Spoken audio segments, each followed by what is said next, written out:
ആദ്യമായി എല്ലാവരോടും പറയാനുള്ളത്, ഈ ആവശ്യമില്ലാതെ വെറുതെ തെക്കുബീറുകളൊക്കെ ചൊല്ലി അങ്ങനെ ഒരു പ്രവൃത്തിയൊന്നും ആരും ഭാഗത്തുനിന്നും അങ്ങനത്തെ ഒരു വാക്ക് അങ്ങനത്തെ ഒരു പതിവ് വേണ്ട.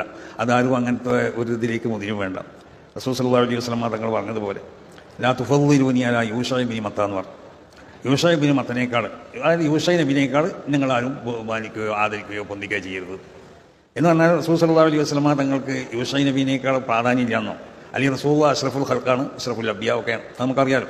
പിന്നെ ആ വാക്കിൻ്റെ അർത്ഥം എന്താണെന്ന് ചോദിച്ചാൽ, നിങ്ങൾ ഒരാളെ ബഹുമാനിക്കുകയോ ആദരിക്കുകയോ ഒക്കെ ചെയ്യുമ്പോൾ അത് മറ്റുള്ളവർക്ക് പ്രയാസം ഉണ്ടാവുകയോ അവരെ ചെറുതാക്കുകയോ ചെയ്യുന്ന രൂപത്തിലുണ്ടാവാൻ പാടില്ല. അപ്പോൾ അതുകൊണ്ട് ഞാൻ എല്ലാ സ്ഥലത്തും വളരെ കർശനമായി പറയുന്നതാണ്, നിങ്ങൾ ഇങ്ങനെ തെക്കുബീറൊക്കെ ചൊല്ലിക്കൊണ്ട് എനിക്ക് ഇങ്ങനത്തെ ഒരു ആവേശമൊന്നും ആരും ഉണ്ടാക്കേണ്ട, അതിൻ്റെ ഒരു ആവശ്യമില്ല. എനിക്ക് നിങ്ങൾ തെക്കുബീർ ചെല്ലിയാലും ചെല്ലിയില്ലെങ്കിലും രണ്ടും എന്നെ സംബന്ധിച്ചിടത്തോളം തെക്കുബീർ ചെല്ലിയതുകൊണ്ട് ഞാൻ വലുതാവാനും പോണില്ല, തെക്കുബീർ ചെല്ലാതിരുന്നതുകൊണ്ട് ഞാൻ ചെറുതാകാനും പോണില്ല.